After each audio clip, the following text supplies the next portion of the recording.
When she says it, like, uncomfortable. The audience. They're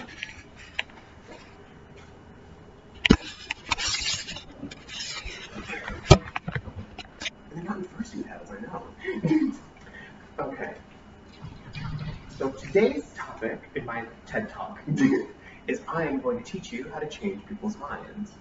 Have you ever had that friend or relative that they tell you something that's just factually not true and you don't know how to talk to them about it, but you really want to because you're petty and wanting to be right?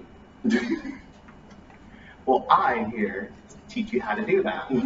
In my 3-step process, we're going to go over how someone thinks, how cognitive dissonance affects them, and how to talk to them in a way that changes their mind.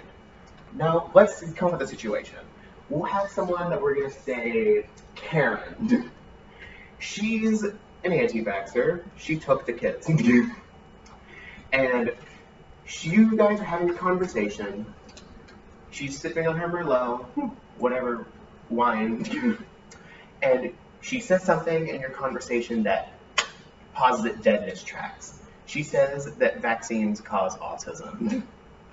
Now, you know that's not true, because in mainstream science, and the CDC has said multiple times that it does not cause autism. They do not, to be clear. But how do we go about changing someone's mind that says they do cause autism? That's what we're going to do. So first, we need to show how she comes to that realization or thought that vaccines cause autism. Now, we cannot inductively know what someone's beliefs are. You can say one thing and mean another thing. But we can deductively know what people's thoughts are and how they came to those thoughts.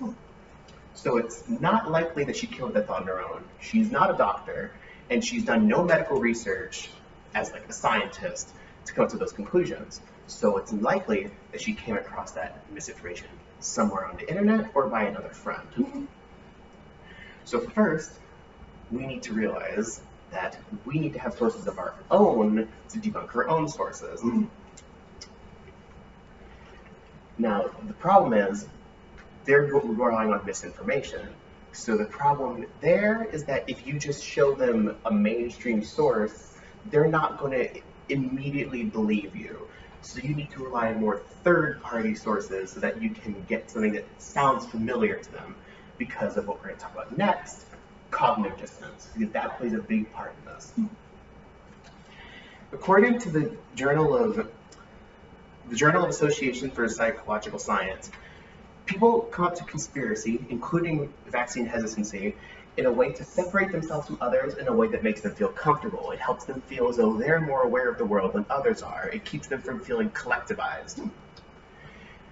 So you need to keep them in a way that feels comfortable because cognitive dissonance also plays a part here. Leonard Berkowitz from the University of Wisconsin says that cognitive dissonance is the immediate disbelief of anything that goes against someone's beliefs that they want to be true or that they strongly believe to be true. If someone says the sky is purple, your automatic reaction isn't going to be, let me listen to them. Your automatic reaction is going to be, what? What are you saying to me? So if you just call Karen a single-cell troglodyte and show her every source in the world, she's not going to believe you. She needs to be in a comfort zone, because if you take her out of that comfort zone, she's just going to become defensive, she's going to use insults, and she's not going to be receptive to anything you say.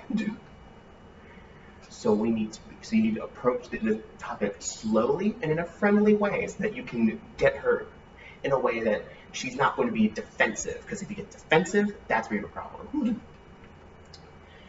And to our last point, we need to know how to talk to her. Karen, as we said, is very defensive. The moment you tell her vaccines don't cause autism, she starts a tirade about Mumsnet or some other source that you've never heard of, how they said that MMR vaccine causes autism. Now, the way we talk to her, it's friendly already, but the problem is, let's say she's not face-to-face with you.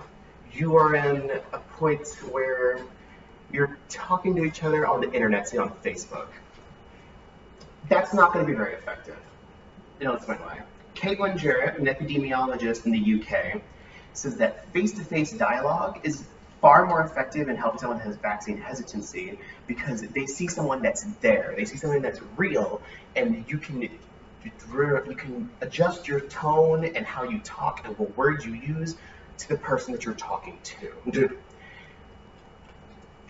And so that can help a lot because if you're just a faceless person on the internet, you're not going to have much of an influence in the way you think because they're just going to think that you're part of the conspiracy or that you've fallen for something, and because they don't really see you as a full person because how could they? You're just a faceless person on the internet if you don't have secret default profile.